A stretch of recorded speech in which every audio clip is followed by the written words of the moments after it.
like, except for that, you're not calling me that. Alrighty, we are about to go live. It literally is saying setting up your meeting for Facebook Live. Meeting is now streaming live on Facebook. It went. Awesome. Good stuff. Oh, I went on your page. It's on your home team. Okay. All right, so how do you share it? I hate to be that person, but I don't even know how to share this stuff. Go to your home here we go. team's Facebook.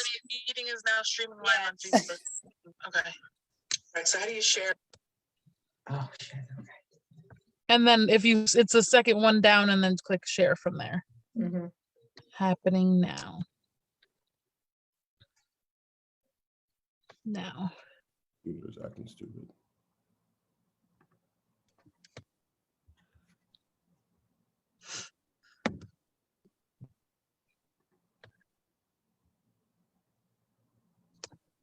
All right, guys. Awesome. Thank you. Good. Okay. Appreciate you. Okay. We appreciate you. Thank you. So hello, everybody. Welcome to a awesome panel of professionals that are going to be talking today about downsizing, helping our parents, our loved ones downsize, and you yourself. You might be looking to downsize if you are living in a home that just doesn't work for you anymore. Maybe you've raised your family and now you are looking to enter into the next chapter of your life, and you want to get maybe right size your home. Today, I am Lorenzo Murray with Your Home Team at Hunt Real Estate and ERA Key Realty Services. And today we've got we've got three lovely guests here. Marissa Moltari from Care Patrol. Hi guys. Allison Pinn with Northwestern Mutual. And we have Sheila Sable with Call Sheila. So thank you guys for joining today. I truly appreciate it. This will be quick and fun and lighthearted, but I wanted to just have some discussion. As I said to you guys before offline, this all started when I just started thinking about my own personal situation, living out in upstate New York, traveling back and forth across state lines to visit family. I've got two parents. They both are homeowners. And eventually there's going to be a point in time where their current living situation may need to change. They might want to buy something smaller. They might need to, go ahead and just sell. Who knows? There are a lot of different factors that we need to kind of consider. And I figured having you guys here, some of the best in the business, to kind of talk about what our options are and go from there. I will say as a disclaimer, we were going to have an attorney this evening. However, the attorney was unable to make it at the last minute. So I do apologize. If anybody had any legal questions, we will certainly table those questions for offline, and I will get you your questions answered. So don't hesitate to shoot me a text. So why don't we get started with introductions? Marissa, why don't you take it away? Tell us who you are, what you do, and a fun fact about yourself. Hi guys, happy Thursday. My name is Marissa Moltari. I am Client Relations Manager for Care Patrol of the Capital District. We provide safe senior living options. We help families with their elderly loved one find safe senior housing. And, we help them find the best fit for them. And a fun fact about me, about half hour ago, I went through the ice castles in Lake George. So if you haven't seen that, take a ride up there and check it out. It's awesome. Awesome. Thanks, Marissa. Appreciate you. Allison. Hey guys, Allison Pinn, Northwestern Mutual. I'm a financial advisor. My husband and I run our practice within Northwestern. We focus on full range financial planning for our clients. That means a lot of different things. I won't bore you all for the next hour of your life with all those details, but essentially making sure your financial hopes and dreams come true, and we're doing the right stuff to get there. So just fun fact about me, if you see me mute or I don't answer a question, it's because I have the cutest but loudest 1-year-old downstairs who's getting ready for bed. So I'll spare you all her crying at some point in time if it happens. So table my question, and if I mute myself, I'll get back to it. She wants to be heard. She wants to be heard. She might be a little bit like her mother. Awesome. And Sheila. Yes, Sheila Sable. I'm the owner of Call Sheila, your personal concierge. Oh, and move in, move out specialist. That's kind of a new branding, but we do all kinds of errands, projects, tasks, especially those related to move in, move out, senior move management, helping people downsize, organize, pack, move, unpack, design. And it's a great business and I'm very proud of it. And Excellent. fun fact, I'm about to become my own client because I'm gonna sell my house. And so now I'm walking around the house going, oh my God, I have too much stuff. And I'm gonna have to get one of my team members in here to be as thorough with me as I try to be with my clients, constantly telling people, you have too much stuff. You have too much stuff. I appreciate you joining us. And Rich, I saw you just jump in. You are on Facebook Live, my friend. So welcome to the bunch. You turned your video off. Where'd he go? Where'd he go? You said he was live and he said, no, thank you. Oh, thank you. Weird. All right. No, I know he's been having technical issues, so probably that. All right, gotcha. Good stuff. Well, why don't we just get started? So, I guess my first question, oftentimes what happens is my phone rings and someone says, hey, listen, my mom, my dad, my aunt, my uncle, we think we might need to sell their house. We're in the process of getting ready to, Rich is coming back. We're in the process of trying to get them prepared to move. Can you come by and take a look? And I'll say, yeah, I'll come back and take a look. I'll go by and I'll take a look at their home and I'll say, whoa, there's a bunch of stuff in here. Have you really thought this through? And what are the steps? What have you planned? And they're kind of looking at me and I'm looking at them and we're figuring out what we need to do. So that being said, I usually will ask them, what's the plan for the loved one? Where are they going? Marissa, so the first question is if someone does not have an answer to where mom, dad, a aunt, uncle, a loved one is going, what does your service provide and why would we call you? So you would call Care Patrol, and what we would do is we start with an intake form. We want to know what location would your elderly loved one like to live in? Have they been diagnosed with any dementia or Alzheimer's, or anything for that matter? What do their finances look like? What do they enjoy doing? And then we narrow it down to the top 3 or 4 assisted living communities. And what we do is we go on tours with the elderly loved ones or their families just to give them that peace of mind to show them what a day looks like there. And we really hold their hands throughout the whole process to make sure that it's a great fit for the family, for their elderly loved one, and everyone involved. And that's what really sets us apart from other companies that do what we do. Oftentimes it's just so easy to be like, oh, let's place you here. We take the time and we do our due diligence to make sure it's a good fit. And oftentimes they absolutely love it. And their quality of life is increased and they're having the time of their life. I'm going to come back to you on that because I think that you said a few things there. And one of the big questions that comes up is cost of that. And I don't want you to answer that just yet. And we're going to come back and circle back. You did say the word finance and what do their financials look like? Allison, I'm sure you've seen the full gamut, people who are well prepared, people who may not have a plan in place. Why is it important to kind of get you involved up front? I guess there's no time is ever too late, but why is it important to get a financial planner involved? I mean, there's certainly selling a home, right? There's taxes that could be involved. So we want to preemptively start planning for those. But as Marissa mentioned, there's also a cost of care. And, without trying to give any specific advice, it really depends on the person. But if we can preemptively start planning for some of that cost of care, if it's maybe not time yet, but we know it's coming, there are things that we can financially start to prepare for. Really, I think you think about finances, it's not an easy answer. But if we can plan and kind of, hedge some of that cost in some way, shape, or form, that does make for, I would say, a more ideal situation. Excellent.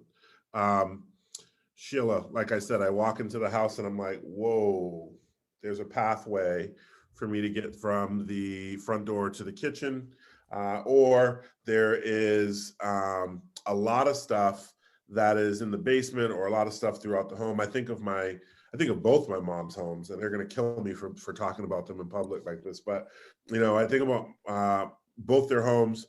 One home is, you know, we've got furniture and memorabilia just going back decades. How do you come in and how do you help with that? Because I know that's a very sensitive subject.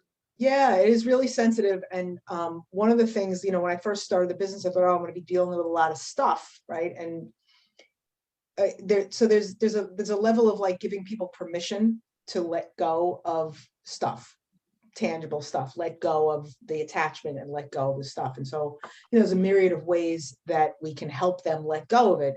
And that stuff is just all logistics, whether it's sale or donation, or, you know, some things are just debris. You know, whether we snap photos of things and make a scrapbook so that they can let it go. But we work, you know, we'll come in and help people. Literally, we'll handhold, we'll touch everything in the house and say, all right, what about this? What about this? What are we doing with this? And so it could be a really long, arduous process if there is that kind of time.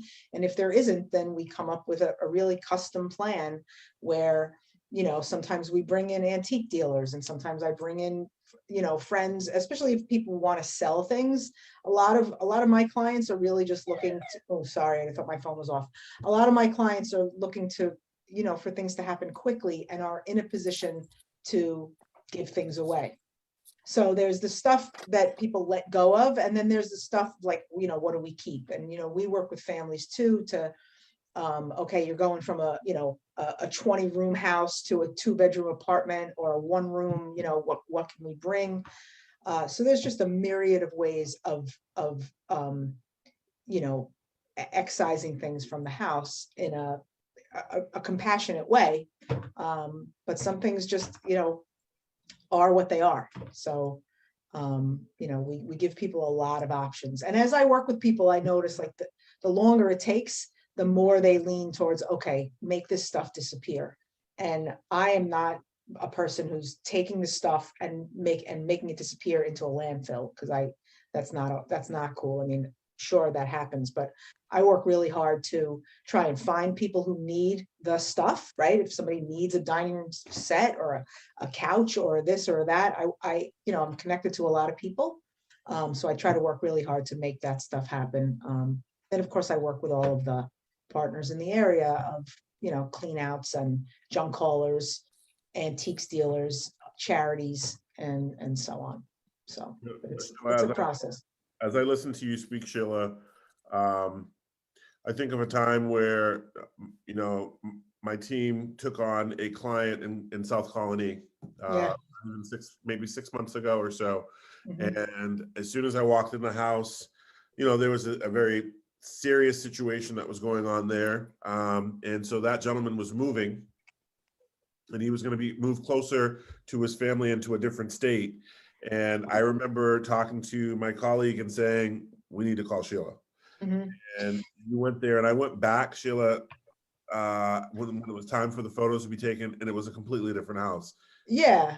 And, you know, that was an interesting one, because I remember your person, Khadijah, you know, she called me, and I spoke to the homeowner, or the power of attorney person involved.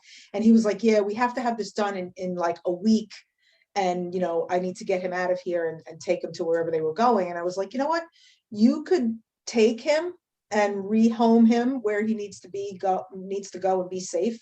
And you can leave me to deal with this, and you don't have to be here. And I could see the relief, you know, like I could just see the sigh and the deep breath. It's like, oh, what a great idea. And he gave me keys, and I just dealt with it. And we dealt with that in a myriad of ways. We ran a sale. You know, I brought people in and out of there who needed things, because it was it wasn't a circumstance. They were very fortunate. It wasn't a circumstance where they were trying to recoup. They didn't need revenue. So it was simpler for me to give stuff away to people who needed it. And we did run a sale, and we sold his car. So, you know, and we had it done in a month. We could have had it done in 3 days, but that would have been horrible. So. Rich, I see you there. I'm going to call on you. How are you, sir? Great. You know, what you're just talking about made me think of a case I had years ago where the guy I was working with was a plumber, and he basically had a plumbing supply company in his basement. And how do you get it out of there? and had to sell the house. So I brought a gentleman who was a plumber, and it turned out that the copper pipe that he had contained lead. It's an old style plumbing supply, which is no longer legal to use. So not only have that issue, but we had to, we had to get rid of the plumbing supplies in a safe manner. So you run into all kinds of problems. But when Sheila was talking about that reminded me of a situation where we had to get it all out and get it rid of it safely because you just couldn't dump it. So what I'm hearing is you guys are not just there to do, but you're really there to kind of problem solve. Break them down, break the, you have an end goal, but you got to take the system or your situation and just break it down into bite-sized pieces and execute accordingly. I definitely, I like to describe myself as a fixer without the dead bodies and the hot dresses like Olivia Pope. I felt like, Oh, she just went there, Lorenzo. You went there. I'm kind of like a puzzle person on the Amazing Race or Survivor. You always have those challenges that are a puzzle. Yeah. And I feel like you're walking into, how do I take care of this puzzle? Because there's always moving parts, and very rarely is it just, okay, we're just going to make a nice, easy move. There's always intangibles that pop up, and you need the right people that you can hand it off to make sure it gets done appropriately. Rich, we went to lunch a few weeks ago, you, Marissa, and myself, and you were, first what I'd like you to do is, tell us about your background and career-wise and what you did before Care Patrol, because I think that speaks volumes as to what you do today. But there was a story that you had told me about where, you didn't really even benefit financially from the situation, but someone had called you and they were just absolutely in a complete frantic frenzy. They had no idea what they were going to do. I don't even know if you remember the story, but it's probably just described 50 of them right now. But in this particular situation, the person who called you had a loved one, and they had to get their loved one placed into a home, but they really didn't have any kind of route or solution in place, and you really kind of just made everything happen. Can you speak to your background and maybe that story or a story like it? Sure. So my background is out of college, I went to work for an insurance company, and we did medical malpractice. So we insured hospitals and doctors. And then as time went on, we insured chiropractors and podiatrists. And then somebody got the bright idea of, well, why don't we insure nursing homes and assisted livings and long-term care facilities? So I got thrusted into that. So that's what I did for many, many years. And I ultimately was VP of claims and was overseeing about a dozen claim representatives across the country. And we oversaw 30 states of litigation. And I would fly out or drive out to a large case, a mediation or a trial, and try to get it resolved. And overwhelmingly, the stories that I would hear from the plaintiffs was that we didn't have a lot of help. We had no knowledge or experience in this realm of getting our loved one into a safe place. And we made a bad decision and we had a bad outcome. And that's why we're here. So after a couple of years of that, I finally said, there's got to be a better way. So I did some research and I came across a company called Care Patrol in Arizona. They're a group of social workers, have been doing this for years. And I said, you're doing exactly what I'm seeing is not getting done. You go to a hospital, you go to a rehab, you have a social worker who's doing their best, but they've got, 30 or 40 other patients they're dealing with. And they give you a couple minutes of time, and you go to a care plan meeting and they say, okay, well, what do you want to do with mom? And they said, well, we know she's not safe to go home. And they say, okay, well, then what do you want to do? And you don't know, you've never been through it before. So that's what Care Patrol was doing. And I said, that's exactly what's needed. So that's what we started doing out in here in the Capital District 8 years ago.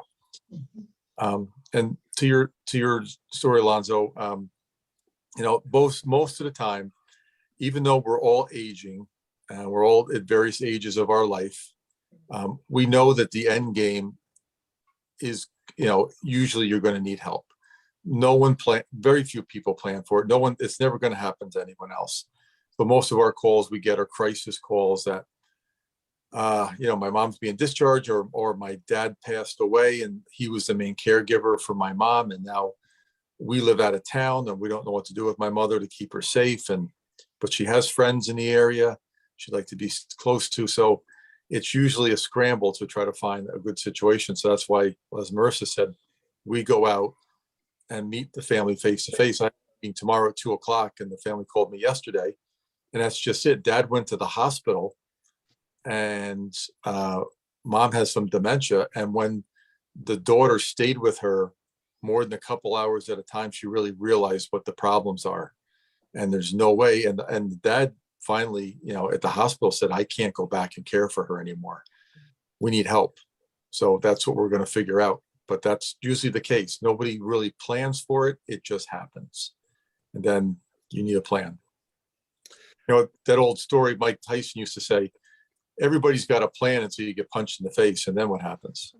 That's basically what happens. Rich, you bring up a lot of good Quoting points. Mike Tyson.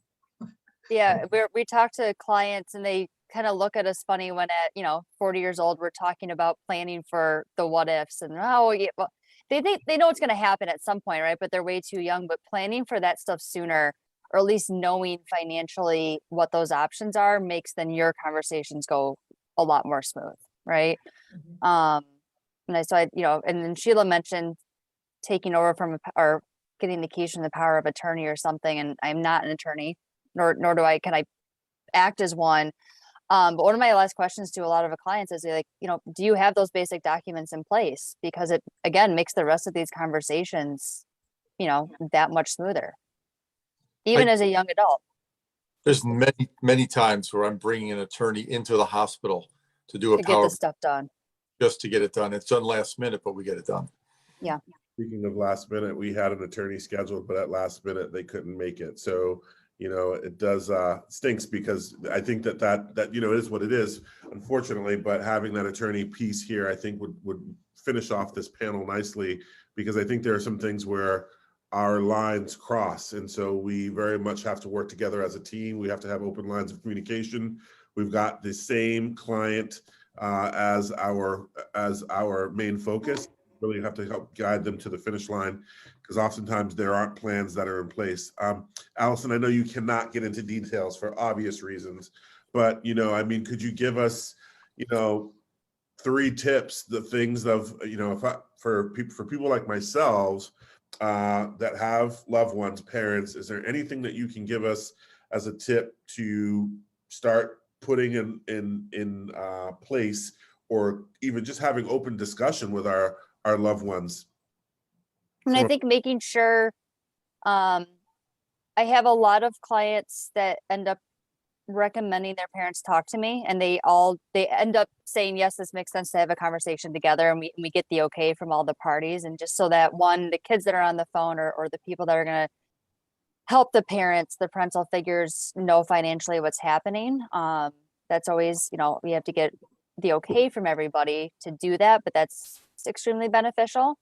But also, it's never too early to start planning for that stuff. And not that you have to be 18 years old planning for what's going to happen when you're in the nursing home one day, but just knowing what the plan is, knowing how your retirement accounts work, how you can distribute money, how you can do all of those things.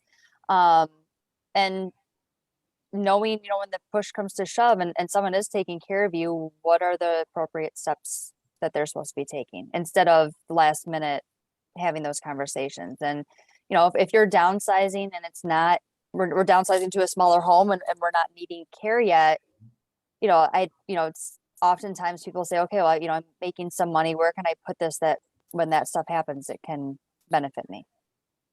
So that's something. I think I answer your question. Marissa, I know that you are extremely passionate about what you do.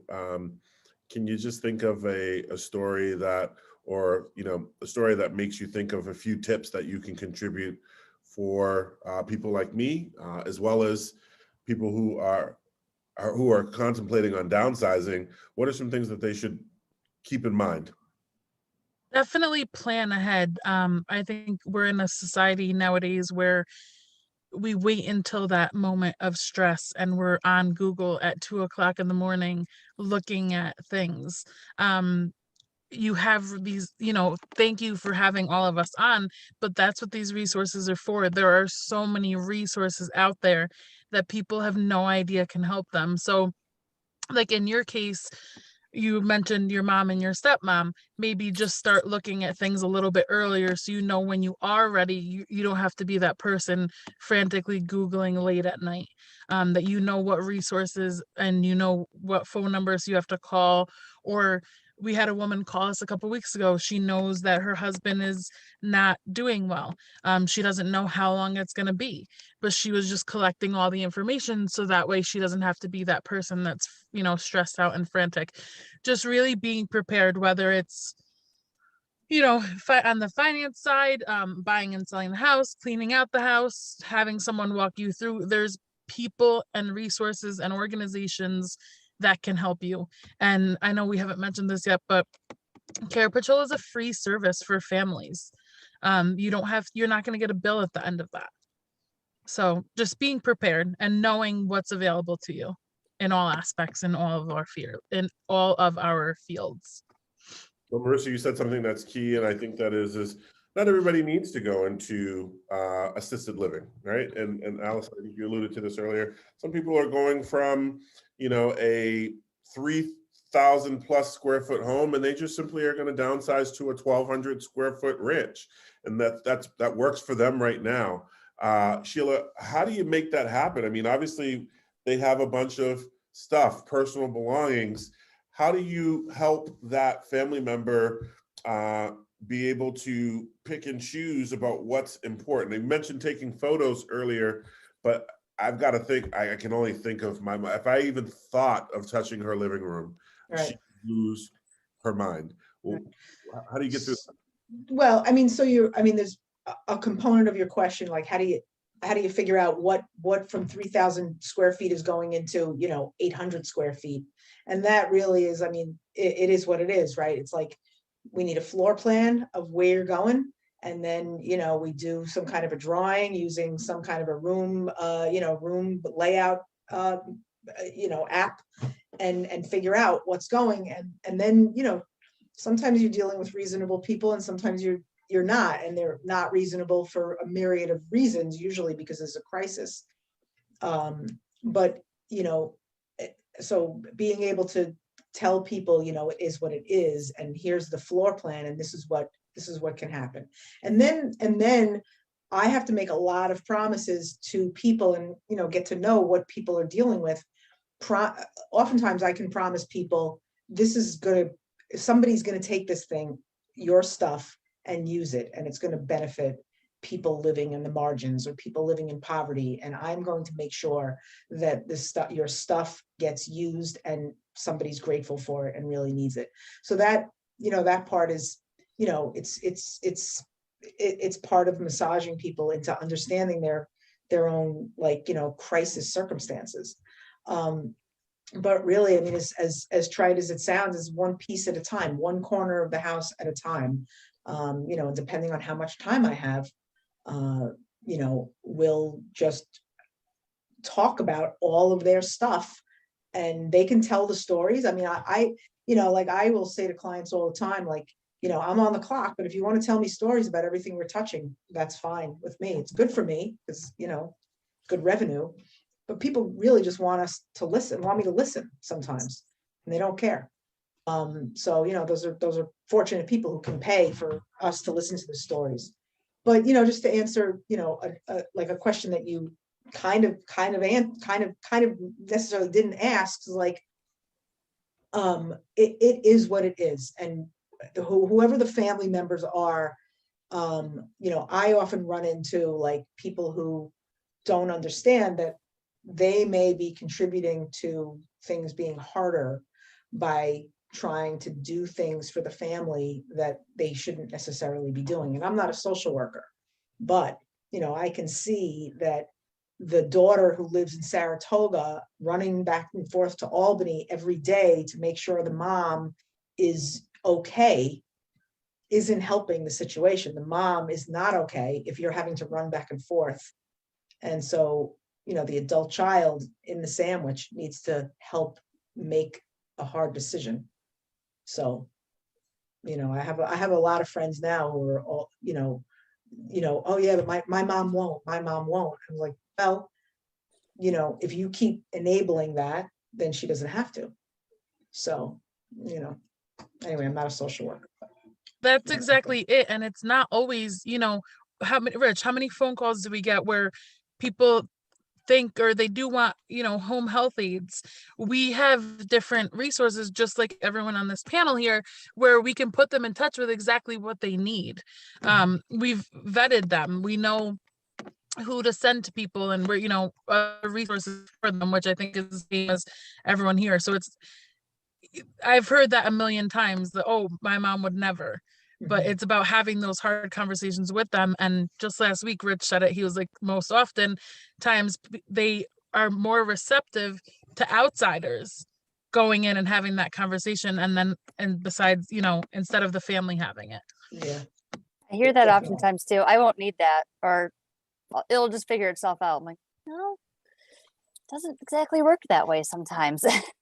And the other thing, I hear that a lot with people moving. Like, we've all done this, and I'm sure I'm going to do it when I move. It's like, oh, I'll just do that at the last minute. I'll put that in my car. I'll put that in my car. I'll put that in my car. Okay, so now you've said it 80 times, and so now you actually need a moving truck because you didn't want the movers to take it. I'll just do it. It becomes a whole massive job, and that's similar to what I definitely hear. Well, I'll just do that for her. I'll do that for her. No, it'll be okay. What. And Sheila, I need a you for someone that's just moving. Not downsizing, not anything, just moving. Call Sheila, man. I'm in. Yeah, she doesn't just do downsizing, she does it all. Yeah, it's a lot. You're It's like, a lot. Allison needs this girl. Rich, what were you gonna say? I will say, I'll get some accolades to Sheila. A few years ago, we worked together. And Sheila, if you remember this, there were two sisters Yes, that were. I talk about them all the time.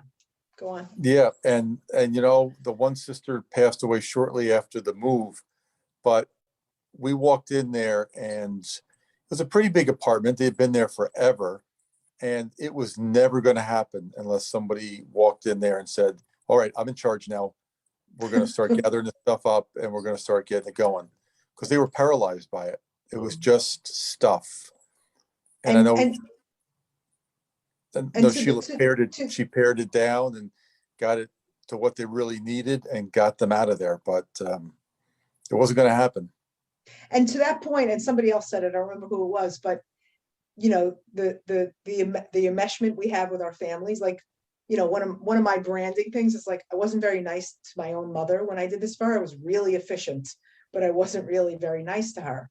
But I am so nice to everybody else's parents as a living amends, but because we can't, because it's so emotionally fraught. And so when somebody like me comes in, or somebody like Rich or Marisa or Allison come in, and Renzo too, it's different. We don't have that emotional baggage, and so we're able to see the forest for the trees kind of thing. I'll give you one quick example. I worked with a lady. The daughter was from New Jersey, and her parents have been in Florida all winter, and a lot of problems, medication management, falls. She told me, I've been to Florida 6 times in the last 6 months. I didn't dip my toe in the ocean once. So I was just putting out fires. So we get to the house. I could tell they had been going at it. And she just threw her hands up in the air and she says, I'm done with this woman. She's all yours. So that's my introduction. I sit down with the lady and we get talking, and to find out she's from Amsterdam. I said, oh, my son just had a baseball game up in Amsterdam, and it was Shuttleworth Park. Had been there forever. It was a minor league park when she was growing up. We got talking. She's a big baseball fan. We got talking about that, this and that. And by the time we were done, I said, I convinced her to go have lunch at an assisted living, because her and her husband, she was legally blind. He was falling. And so she said, okay, we'll do lunch there. But I said, that's fair enough. That's all I can ask. The daughter texted me from the living room because she could hear the conversation, and went with a bunch of caps and expletives. She wrote back, 30 minutes, you got her eating out of your hand, and I've been dealing with it for 2 years. And I wrote back, I said, I'm going to delete this text so Adult Protective never sees it. But I'm different. I'm an outsider. I'm not her daughter telling her the roles changed. She'd now become the parent, and the mom was the 16-year-old who wanted to stay out past midnight. And I said, I'm just a different voice that came at a entirely different angle. And that couple stayed at that community probably almost 4 years before the husband passed away. And they did great. And that were, the house sold, and the daughter could go back to New Jersey and come back and visit at her leisure. But I was just a different voice. That's all it was. Happens all the time for us too. So you talk about the house, and I would be remiss if I didn't talk about the market. The market, right now it has been and will continue to be for quite some time a seller's market, right? If you are out there, if you paid attention, if you own property and you bought it 3 years ago or more, you have equity in that home. As long as you've been paying your mortgage or, and you're up to date, you've got some substantial equity in your house. And I find that when I'm talking to these, my peers in the sandwich generation and those that own the home, they are absolutely alarmed at how much equity they have in their homes. Obviously, that equity can help take care of them for the future. So having someone like a financial planner is in place. And I know we don't have an attorney here to ask questions along that and what we can be done there. But can anybody speak to what that equity can provide for future care? Has anybody been able to speak from past experience where they've seen the equity of a home sale has been able to contribute to future care? Because that home that they sold, they weren't buying another home. They were going into an assisted living situation, or they were moving in with a family member. Does anybody have any situations there they can speak to that? I mean, in my world, go ahead, Rich. No, you go. You go. I was, so if we're downsizing and already going into care, oftentimes, if you're looking at like an insurance to pay for that, if you're already going into care, it's likely that it's probably too late for that. Not 100% sure, but likely if, something's already causing you to need care, an insurance company isn't going to cover it. But if you're not yet, you can, if you, could invest or put money into some sort of insurance policy that then would pay for it, that's a possibility, depending on your situation. If they called you, Allison, what would you do? Point them to a tax accountant? I mean, first I'd have just an all around, any conversation you ever have with me, the first one, Marissa might start laughing, but it's just, I just try to get understanding where you're going, right? And what is currently happening besides the home sale, because it's not just the home sale in your life, right? There's other things that you might have to pay off or that you have out there that we need to take into consideration. Yeah, if you're single, if there's over $250,000 of gain, then yeah, we're gonna have to, watch for taxes. If you're married filing jointly, if it's over 500,000, we're gonna have to watch for taxes. But we have to look at the entire financial picture, probably run an analysis that says, hey, we're going to need help paying for the cost of care. And if that's the situation, here's what we can do. Or maybe, hey, no, you're good to go. Go do X, Y, and Z with the money, right? It's such a, you don't really know. So it's a conversation around what's going on in your world. Okay. Rich? And I would just say that, you've got to, I love talking to clients of financial planners because, they're telling them, well, it's going to cost this. You need to put this much away. You're going to live to this stage. I just walk in with the hard facts. If you're 65, if you're 75, if you're 85, the percentage of you needing some level of care, even if it's in your home, this is what they are. You take 100 people and X amount are going to need it. So, and this is what's going to cost. So if you've got a house that you sell or you have, other assets, there's always ways around it to save even at the 11th hour. Promissory note is a way to where you can save about half of an estate if you have done no planning. So I always recommend having an elder law attorney involved, or at least a financial planner who can start the process, and then we bring them in at the end to make sure everything is legal. But make sure you have an elder law attorney. Don't call your neighbor or your brother-in-law who does traffic tickets on Tuesday dabbles in real estate and then is a divorce attorney on Thursday, because I've seen it. They don't know what they're doing and they will mess up, especially if they're working on trusts or different things like that. Go to someone, if you have to spend a couple extra dollars, sometimes that investment is worth tenfold if you can get the right situation. Yeah, you can avoid some things down the line. Might seem like big cost up front, but. All right. Does anybody have anything that they want to add as a last powerful tip? I just really want to say, like, I really appreciate, always like meeting more, other people who are doing different things. Cause like just today I was on a job where, I'm being asked to do something that, I haven't done it before.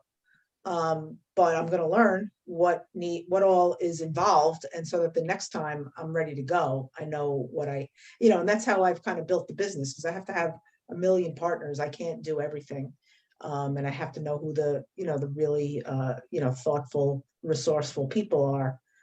Because all of these situations, they may have the same basic ingredients, but they're really custom, because dealing with, years and years and years of stuff and human beings and finances, and it's a lot. So it's good to have lots of resources of good people. So thank you for pulling this together. Yeah, I completely agree, Sheila. I know a lot of different areas to be dangerous, but I said earlier, I'm not an attorney. I just know you should do some of your basic documents. So, always meeting new people so that when someone calls and say, okay, you need to go to this person or this person, it makes it a lot easier for the family that does call you. Marissa. Absolutely. And Go ahead, Marissa. I would say absolutely. And as I said, thank you, Lorenzo and your home team for putting this together. And as I said, on this morning's call, we were on just about like being prepared and being more intentional. So you have all your ducks in a row and you know all the resources to contact. Right. There are so many resources out there. And if you don't know where to turn, give any one of us on this panel or on this Zoom a call. Just being prepared, being intentional about what you're trying to do, what your goals are, what your dreams are, and what your vision is for before, during, and after that assisted living call happens. Marissa, thank you guys first and foremost for coming. I think you said it best. You're not alone. If you're going through this, if you are the person or if you have a loved one, you're not alone. If you need someone to talk to, we're all here, and we're going to kind of put out our contact info in just a minute. Allison, I know that you work with clients all over the country, all over the world. Sheila, I know that you obviously are here in the Capitol, but I'm certain that you have a network of people that you can find for somebody that might be in an area that you don't necessarily service yourself. Yeah. There's definitely, there's a couple of like national senior move manager companies. So, I've done stuff with like a client moving to North Carolina. So I partner with somebody there, Maryland, Florida. And I've done jobs in the city, New Jersey, and, that kind of thing. So. Marissa and Rich, I know that I've asked you guys before, your services provided in other states as well. Is that correct? Yeah, all across New York and in 35 other states. So we've got a broad brush of other professionals we can tap into that are the same as us. They're on the ground and they have the same knowledge of the area. So I'm going to leave you guys with this. Think about the lifestyle you want to have. Put together a panel, your home team panel, if you will. Start decluttering now before you're ready to downsize. Give Sheila a call. She'll be more than glad to come by and take a look at your home and give you some tips and tricks. If you've got heirlooms, she knows the right person to put you in contact with so you can maximize the dollar. Seek professional help. This panel supports that. You really need to have professionals in your corner, and not everybody's in your pocket. So if you feel like someone wants to charge you to just have a conversation, hang up and call me, and I'll put you in touch with people who are not, I guess, so focused on what's in your wallet. You don't have to downsize everything at once. You can do pieces at a time, right? Especially if you've got a timeline. Think about that. You need cardboard boxes, right? Think about where you're going to get those. You need a resource for cardboard boxes. I used to work at PetSmart. Stop by there on the shipment day. It's a great place to go. Petco too, for that matter. Call for donation pickup. Snap a photo.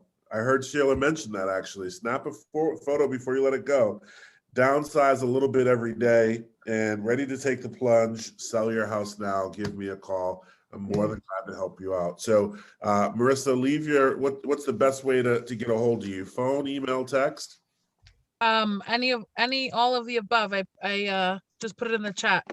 Well, M those- Multeri at carepatrol.com, 838-200-6129. there you go. I was gonna say people aren't gonna see the chat. Yeah. Allison, how about you? Email is probably the easiest. Allison, 2Ls .pin, PINN at nm.com. If you search Allison Penn Northwestern Mutual, website should pop up. Excellent. Rich, best way to get a hold of you, my friend? Email is rcurry, CURRY at carepatrol.com. And phone number is 518-391-9505. And you can also text to that number. Excellent. And Sheila, Yeah, thank you. A website is Sheila, is called Sheila. So it's CALLSHEILAH. Phone number is 518-937-7908. All the information's on the website, and, text, email, instant message, whatever. So guys, thank you so much for joining us tonight and having this conversation. This will be one of many throughout the year, but this is such an important topic. There are so many folks that are over the age of 65 that are right-sizing, downsizing. They don't know where to begin. They've got family members that are trying to help them, and they don't know where to begin. And so it just becomes this huge cluster. That's where we come in. So once again, Lorenzo Murray with Your Home Team. You guys know where to find me, yourhometeameast.com, or you can give me a call at 617-212-7290. It's my cell phone. Feel free to call, text anytime, and I'll be more than glad to get in touch with you and help you out. Thank you guys so much. Have a great evening. Thank you. Thank you. Thanks for doing this. Yes, thank you.